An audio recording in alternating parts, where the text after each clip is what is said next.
శూన్యం, పదార్థం, కాలం, కాంతి. అసలు ఏమీ లేని శూన్యం నుంచి ఏదైనా ఎలా పుట్టింది? ఇది ఒక అంతుచిక్కని రహస్యం. ఈ రహస్యంలో ఎన్నో అద్భుతాలు.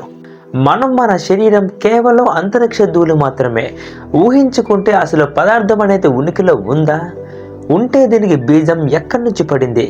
విజ్ఞానం పరంగా పదార్థమే శక్తి, శక్తే పదార్థం. స్ట్రింగ్ థియరీ ప్రకారం అసలు ఎలక్ట్రాన్ వంటి ఆవేశాలే లేవు. తరంగాలతో కూడిన కొన్ని సూక్ష్మమైన తాడులు, వీటిని స్ట్రింగ్స్ అని కూడా అంటారు, కంపించడం వల్ల ఒక రూపం తయారవుతుంది. అదే మనం చెప్పుకునే ఎలక్ట్రాన్, ప్రోటాన్, న్యూట్రాన్ ఏదైనా సరే. ఈ ఆవేశాల లక్షణాలు ధనావేశం, రుణావేశం, తటస్థం అనేవి కంపన తరంగదైర్ఘ్యం, ఫ్రీక్వెన్సీ మార్పుల మీద ఆధారపడి ఉంటుంది. అలా ఆవేశాలు పరమాణువులు అణువులను, అణువులు పదార్థాన్ని ఏర్పరిచాయి.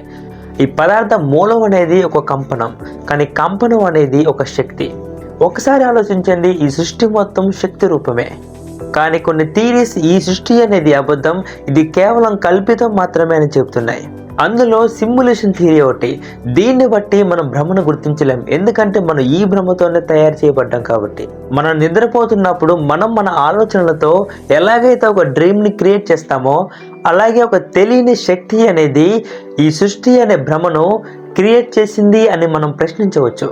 అలాగైతే మనం ఒక సిమ్యులేటెడ్ రియాలిటీలో ఉన్నామా?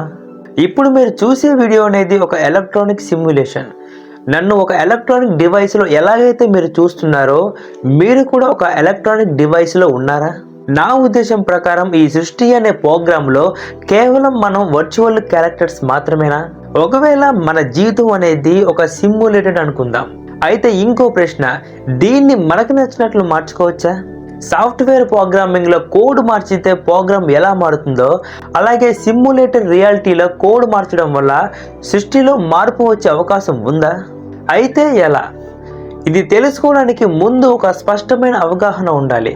ఒక కోడ్లో ఉన్న క్యారెక్టర్స్ అనేవి స్వయంగా కోడ్ని మార్చలేవు, కానీ ప్రాచీన తత్వశాస్త్రాలు ఇది సాధ్యమే అని చెప్తున్నాయి. కొన్ని బీజ మంత్రాల ద్వారా దీన్ని సాధించగలమని చెప్తున్నాయి. నిజానికి మంత్రం అనేది ఒక శబ్దం అనేది ఒక శక్తి తరంగం. ఈ సృష్టి కూడా అలాంటి శక్తి తరంగంతోనే నిర్మించబడింది. కాబట్టి కొన్ని నిర్దిష్టమైన మంత్రాలను శబ్ద రూపంలో జపించడం ద్వారా ఈ సృష్టిని మన ఆలోచనలకు స్పందించేలా చేయవచ్చు. ఎగ్జాంపుల్గా మన మొబైల్లోని గూగుల్ అసిస్టెంట్ అనేది మన మాటకు ఎలా స్పందిస్తుందో, అలాగే ఈ సృష్టి అనేది ఒక నిర్దిష్టమైన మంత్రానికి అలాగే స్పందిస్తుంది.